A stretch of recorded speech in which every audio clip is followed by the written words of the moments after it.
ছোট্ট একটা ভিডিওর মাধ্যমে শেয়ার করব যে কোয়েলের বাচ্চাগুলো আজকে 4 তারিখে হ্যাচিং হয়েছে।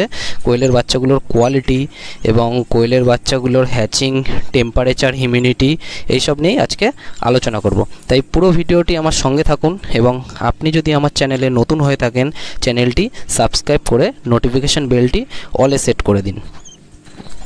কোয়েলের ডিম হ্যাচিংয়ের জন্য আমি টেম্পারেচার রেখেছিলাম 37.7 ডিগ্রি সেলসিয়াস আর হিউমিডিটি রেখেছিলাম আমি 80+, মানে 80 থেকে 90-এর মধ্যেই হিউমিডিটিটা আমি রেখেছিলাম। এবারে আলোচনা করব হ্যাচিং পার্সেন্টেজের উপরে।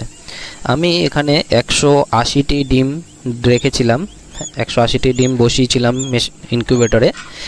যেহেতু এটা আমার নিজেরই ঘরের ডিম, নিজেরই প্যারেন্টস পাখি রয়েছে তারই ডিম, তার জন্য আমার হ্যাচিং হয়েছে প্রায় 80% কাছাকাছি। এখানে 130টির উপরে বাচ্চা হ্যাচিং হয়ে গেছে, আরও কিছু বাচ্চা হ্যাচিং হবে আশা করছি। এই বাচ্চাগুলো কালকে থেকে হ্যাচিং হচ্ছে, আমি এখনও ইনকিউবেটর থেকে বের করিনি। এগুলো 24 ঘন্টা ইনকিউবেটরে আমি রাখি, তারপর ব্রুডিংয়ে শিফট করি, তাই এখনও ইনকিউবেটর থেকে বের করিনি। দেখুন এখনও ইনকিউবেটরের মধ্যেই আছে। বাচ্চাগুলি এখনই চঞ্চল, সতেজ আছে এবং কোয়ালিটিও খুব ভালো এসছে।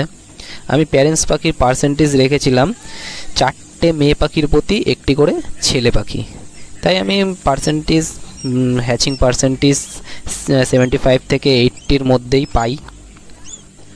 আপনারাও চাইলে এইভাবে বাড়িতে ইনকিউবেটর তৈরি করে হ্যাচিং করতে পারেন। আজকের ভিডিওটি এখানেই শেষ করছি। ভিডিওটি কেমন লাগলো আপনারা কমেন্ট করে জানাবেন এবং আপনি যদি আমার চ্যানেলে নতুন হয়ে থাকেন চ্যানেলটি সাবস্ক্রাইব করে আমার সঙ্গে থাকবেন। হ্যাপি নিউ ইয়ার সবাইকে, ধন্যবাদ ভিডিওটি পুরো দেখার